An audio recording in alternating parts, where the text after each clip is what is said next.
Weather Service in Oxnard has issued a flash flood warning for the Old Burn area in western Los Angeles County in southwestern California until 11:15 p.m. Pacific Standard Time.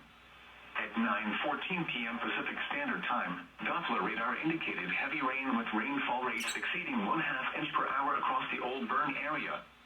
Additional heavy rain offshore is expected to move over the Burn area. Flash flooding with mud and debris flows is expected to begin shortly.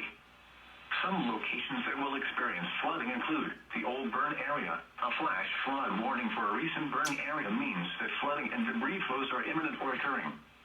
Residents living in or immediately downstream should take immediate precautions to protect life and property. Quickly move away from the burn area only if it is safe to do so. Otherwise, shelter in place and move to a second story or the highest location in your home to stay out of the path of fast-moving water and debris flows.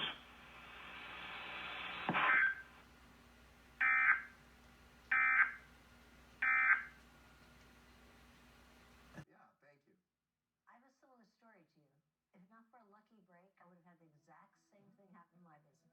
I was in business about 10 years, and I had a terrible turn in the market.